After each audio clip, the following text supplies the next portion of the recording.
Bonjour, c'est Fred, tipster du site gagningfuté.com. Donc dans cette vidéo, je vais vous proposer un pronostic pour le mardi 18 mai. Avant toute chose, vous savez très bien, nous allons voir les résultats de samedi. D'abord, il n'y avait pas de résultats pour dimanche, je ne vous avais pas proposé de pronostic. Donc je vous avais proposé Augsbourg, Werder de Brême. Donc là, c'est un pari gagnant. Je vous avais proposé Augsbourg en sécurisé, le 1 remboursé Sienne. Le match suivant était Leverkusen contre l'Union de Berlin. Je vous ai proposé un match nul remboursé, 6 victoires de Leverkusen, donc le match nul aussi passe, donc c'est gagnant. Le match suivant dans l'ordre des pronos en fait, la Juventus contre l'Inter. Donc la Juventus, bon, un but gag quand même parce que bon, c'est très litigieux. L'essentiel est fait. Notre prono est gagnant. Je vous ai proposé le 1 remboursé, 6 matchs nuls.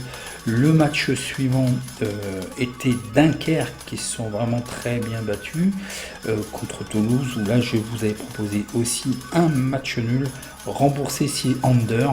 Donc le under ne passe pas, mais somme toute nous sommes positifs puisque bon, ça fait une petite cote. Si vous avez sécurisé avec le match nul remboursé 6 under, on est quand même positif, ça fait une petite cote de 1,06. Bon, c'est vrai que le match nul sec aurait été sympa. Bon, moi je l'ai sécurisé comme ça. Je sais que certains l'ont pris sec, donc c'est quand même un pari gagnant et on est positif, même sur ce pari-là. Le match suivant était l'AS Rome contre la Lazio. Et là, je vous ai proposé aussi l'AS Rome remboursé 6 matchs nuls. Donc c'est un pari aussi gagnant. Et dommage, on nous enlève le perfect. Brighton contre West Ham. Mais si vous avez vu le match, vous pouvez très bien voir, malgré que la VAR n'est pas intervenue, en toute fin de match, il y a une balle qui est déviée par les défenseurs de Brighton. Qui fait que bon bah voilà quoi, la trajectoire est différente et c'est quand même dans la surface de réparation, donc ça aurait dû être un penalty qui n'a pas été sifflé. Donc là ils ont fait match nul.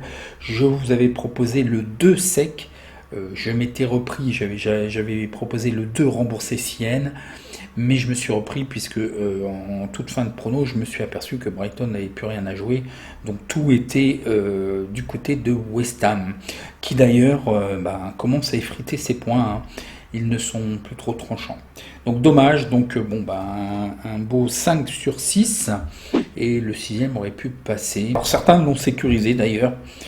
Bon, pour moi, ça me semblait inutile. Bon, dimanche, je vous ai rien proposé, mais il y a eu quand même pas mal de surprises et il y en a qui se sont fait peur. Et puis le Barça s'est terminé maintenant pour la première place. L'Atlético de Madrid, vous avez dû le voir, a joué à se faire peur contre Osasuna. Le Real reste en embuscade. Et attention, Liverpool revient bien. Et c'est ce qui nous importe dans la mesure où ça a une incidence aussi sur le match que je vous propose. Donc je ne vais pas vous tarder plus longtemps. J'espère que mes notes vous auront aidé un petit peu. Mais il y a eu quand même beaucoup de surprises et des choses un petit peu... ça a été chaud pour certains clubs. Genre Lens, c'est dommage, 3-0. Bon, Bordeaux... semble complètement sauvé maintenant. Marseille, toujours aussi pénible, c'est pas tranchant, et ils ont joué aussi à se faire peur, donc bon, vous avez vu les résultats. Allez, je vous fais pas perdre plus de temps que ça. Donc c'est l'avant-match futé du mardi 18, donc les résultats on les a vus. N'oubliez pas, si vous voulez bénéficier d'un bonus de 150 € plus un free bet à la validation de votre compte, l'offre de bienvenue chez NetBet, vous tapez le code Fred, tout sera en descriptif, vous avez un lien. Pour ce faire, il faudra quand même que vous n'ayez pas déjà de compte chez NetBet, de faire un dépôt minimum de 150 € et de valider vos documents d'identité évidemment. Et toujours ma petite pub, donc n'oubliez pas d'aller déposer en commentaire le maillot qui vous ferait plaisir. Visitez la boutique, voyez si votre maillot dont vous avez besoin ou que vous avez envie est dans la boutique. Si c'est le cas, mettez un message en commentaire. Le tirage au sort aura certainement lieu, je pense, dans cette semaine, puisque j'ai eu un message d'alerte me disant que le colis se rapprochait. Donc allez, c'est parti pour le match que je vous propose. C'est en première ligue, la 37e journée, Chelsea contre Leicester.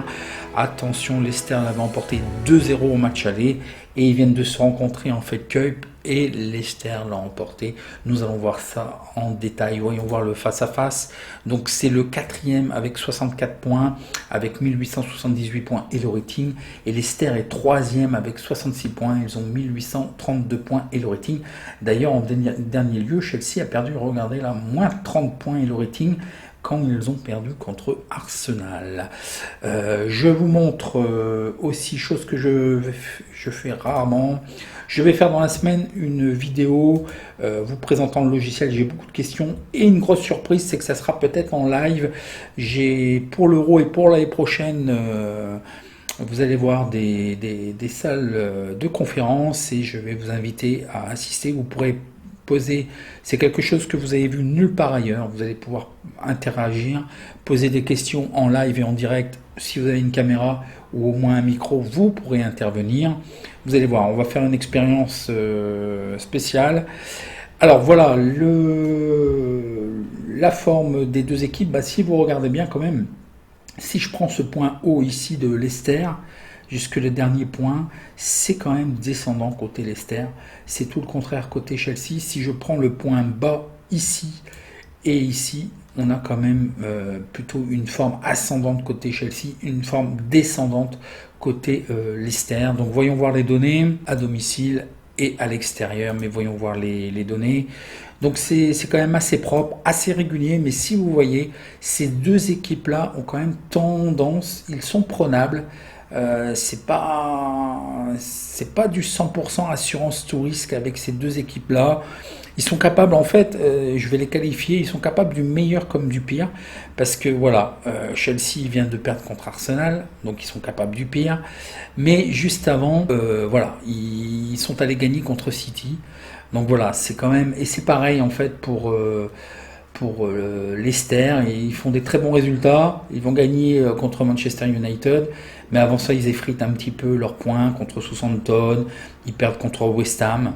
Donc Chelsea gagne à 50%, match nul à 27%, ils perdent à 22%, ils font des over plus 2,5 buts à 41%, des under à 58%, ils marquent en premier à 52%, ils encaissent en premier à 30%, et voilà, un rapport négatif alors qu'ils sont quand même dans le top, dans le top 5, top 6 de Première Ligue, moins 9%, bah oui, ça s'effrite, les cotes sont très suivies par les bookmakers, ils proposent des cotes trop faibles, et régulièrement ils font des matchs nuls et ils perdent.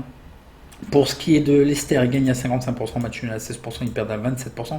Ils font des over plus 2,5 buts à 61%, under à 38%. Ils marquent en premier à 47%, ils encaissent en premier à 50%. Par contre, un très beau rapport de plus 53%. Et ben oui, bizarrement, ils sont très bien classés, mais ils gagnent avec des cotes quand même intéressantes, 2,97. Là, ils ont gagné 1,46, 1,60. Ils ont dû me faire une belle cote, c'est assez peut-être plus régulier. Le face-à-face domicile-extérieur. Donc voilà, c'est quand même du pareil, au même, des deux côtés. C'est régulier, mais ça a quand même tendance de temps en temps à faire un petit match nul, une petite défaite. Donc on effrite les points au classement. Voyons voir le face-à-face au niveau historique. Chelsea ne l'a plus emporté depuis les 3 dernières confrontations, c'est uniquement en première ligue.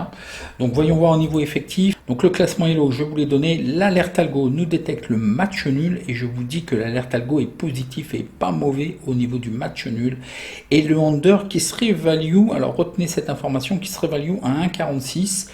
Et j'ai fait une petite audit de ma bankroll et j'ai regardé un peu mes résultats. Et franchement, côté under, j'ai plus de 70% de réussite.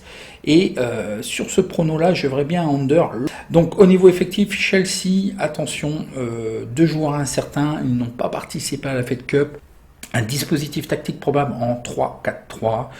Côté Leicester, c'est beaucoup plus gênant puisqu'il y a 3 joueurs clés qui sont absents. Donc 2 fins de saison, il y a un milieu de terrain et un défenseur. Fin de saison, ils ont des graves problèmes au niveau des genoux, donc ils ne seront pas de retour de suite. Et puis un autre défenseur qui est blessé, un problème musculaire. Donc 3 joueurs clés faisant partie de l'équipe type. Vous connaissez ma théorie, risque de contre-performance, un match nul et une contre-performance. Donc, un dispositif tactique probable en 3, 4, 2, 1. Pour les statistiques particulières au niveau des équipes, donc Chelsea est invaincu dans 30 des 36 derniers matchs à domicile de toute compétition. Dans les 7 derniers matchs à domicile de Chelsea de toute compétition, il y a eu moins 2,5 buts. Et en moyenne, Chelsea a concédé 0,7 buts dans leurs matchs à domicile de toute compétition. Pour ce qui est de Leicester, dans les 6 derniers matchs à l'extérieur de Leicester, les deux équipes ont marqué. Et Leicester est invaincu dans 22 de leurs 25 derniers matchs à l'extérieur de toute compétition. Alors, les amis de chez NetBet, pour les probabilités du BTS, donc ça c'est moi qui vous donne l'information, les probabilités sont de 53% pour le non, les deux équipes ne marquent pas. NetBet nous propose plutôt le non aussi, mais la cote est un petit peu trop faible à 1,62.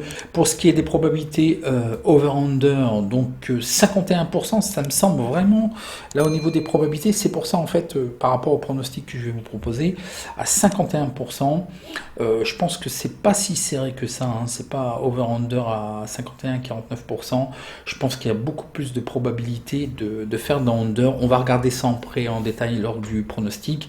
Les cotes chez NetBet nous donnent le under aussi à 1,60 qui est un petit peu trop bas, mais souvenez-vous, l'alerte algo c'est un autre mode de calcul, détecte le under à partir de 1,46 pour lui, pour l'alerte algo c'est value, donc retenez ça parce que c'est dans le sens de mon prono. Et je vais vous donner d'autres informations. Au niveau des probabilités 1 et 2, nous donne 37% pour la victoire de Chelsea, 23% pour le match nul, 40% pour la victoire de Leicester, score probable 1-1, et le logiciel de statistiques dont je vous ferai une démonstration dans la semaine et peut-être en live. Restez attentifs et il faudra s'inscrire pour accéder à la conférence. Donc, match nul 1-1 est donné en 4e position. Sinon, ça risque d'être assez serré, 0-1, 0-0, 2-0. Effectivement, je verrai Chelsea gagner. Le problème, c'est aussi les cotes sont un peu faibles. D'ailleurs, ils sont pas value. Il y aurait que le 2, évidemment, à 5-10 qui serait value. Et en plus, les probabilités donnent quand même Leicester à 40%. Donc, c'est assez étrange. Il y a beaucoup de divergences sur ce match-là. Qu'est-ce que je vous propose ? Alors, le pronostic que je vous donne, si vous voulez le valider chez NetBet avec l'offre de bienvenue, code FRED. Donc, d'abord, quelques petites observations au niveau du classement pour les places. Il faut savoir qu'actuellement, Leicester est à 66 points. Leur dernier match sera contre Tottenham. Vous savez très bien que Tottenham veut jouer l'Europe, donc ça risque d'être un match difficile. Okay, au niveau du différentiel de but, Leicester est à moins 21. Ok, retenez bien tout ça. Chelsea a 64 points. Donc c'est sûr qu'en gagnant, ils passeraient devant, ils auraient 67 points. Ok, d'autant plus que moi je pense que Chelsea ne va pas perdre sur ce match-là, déjà pour la revanche en Fed Cup où ils ont perdu en finale 1-0 contre Leicester, sachant que Leicester a quelques blessés, donc ils sont amoindris. Ils vont peut-être arriver aussi Leicester, la fleur au fusil, vu qu'ils ont gagné 2-1, 2-0 au match aller, et là ils viennent de se taper Chelsea en Fed Cup 1-0. Donc je pense que Chelsea va mettre les bouchées doubles pour au moins gagner ce match, voire surtout ne pas perdre. Donc ils ont 64 points et leur dernier match est contre Aston Villa, qui n'a plus rien à jouer, donc qui sera beaucoup plus facile quand même que de jouer contre Tottenham. Donc ils peuvent encore marquer 3 points. Donc là, s'ils font minimum match nul, ils auraient 65 points, plus les 3 points d'Aston, ça ferait 68 points. Ok ? Donc ils passeraient devant Leicester. D'autant plus qu'en cas d'égalité, il faut savoir que Chelsea a un meilleur goal average de moins 22 buts. Ok ? Par contre, attention en embuscade qui risque de les coiffer tous les deux. Liverpool est 5e avec 63 points. Leurs 2 derniers matchs est contre Burnley et Crystal Palace. Donc je pense que c'est 6 points possibles. Donc en fait, ils passeraient devant les deux avec 69 points. Donc attention. Moi je pense que Chelsea doivent mettre les bouchées doubles pour gagner ce match. Ok ? Alors qu'est-ce que je vous propose ? Je vous propose tout simplement le under, vous l'avez compris, hein, j'ai suffisamment insisté, le under à moins de 2,5 buts, même si NetBet nous propose une cote qui n'est pas value, mais je vais valoriser en fait l'alerte algo qui nous dit, je ne le suis pas suffisamment, mais là je vais le suivre, qui nous dit détecter le under et qui serait value à partir de 1,46. C'est un autre mode de calcul, j'y reviendrai sur l'alerte algo. D'ailleurs, j'ai arrêté de mettre à jour mon drive parce que je vois qu'en fait personne ne me donne de retour d'expérience. Et là, ça fait déjà 2 fois que je ne le mets pas à jour et personne ne se manifeste. Donc vraisemblablement, c'est bien dommage. Je vous expliquerai la saison prochaine, de par le bilan que je vais faire aussi, comment vous pouvez l'utiliser. C'est des informations assez intéressantes. Bon. Alors, je pensais jouer peut-être le 1 remboursé Sienne, mais ce n'est pas possible parce que la cote est massacrée à 1,23. La cote équivalente nous donnerait 1,23. Le N remboursé si 1, je me refuse de le valider parce que c'est pareil, la cote équivalente est à 1,50. Et le N remboursé si 1, en fait, on couvre 66% des probabilités. Et 66%, ça donne une cote de 1,51. Donc là, on serait légèrement en dessous. Après, essayez de jouer le match nul 3,70 remboursé si under. Là, ça donnerait une cote équivalente à 2,39. Mais d'après ce que je viens de vous dire, je pense que Chelsea doit mettre les bouchées doubles pour déjà d'une avoir sa revanche, mais surtout pour s'assurer de passer devant et d'assurer sa place en Ligue des Champions. Hein. Parce qu'après, ça va se compliquer. Ils ont en fin de mois quand même aussi la finale en tête. Et ça risque d'être pas gagné contre City. Hein. Je vous propose tout simplement et uniquement, voyez ce que vous faites. Si vous voulez faire une autre répartition, voyez que la calculatrice, hein, linka.us/calcul. Mais je valide tout simplement le under, moins 2,5 buts à une cote de 1,60 chez NetBet. Donc voilà pour ce pronostic. Donc si vous avez apprécié, un petit like, je réponds à vos questions en commentaire. Dites-moi en commentaire ce que vous pensez jouer. Est-ce que vous comptez, c'est pareil, hein, on a gagné un petit peu, mais vous n'êtes pas obligé de jouer non plus. Sachez, si vous ne voyez rien et si vous ne voyez pas ce match, si vous ne le sentez pas, abstenez-vous et on aura d'autres opportunités, il n'y a pas de souci. Mais dites-moi en commentaire si vous voyez un meilleur pari, parce que c'est pas le tout, hein, souvent quand je vous dis d'être un bon pronostiqueur c'est bien, mais il faut être surtout un bon parieur. Allez, en attendant, bon match et à demain pour la prochaine vidéo, merci.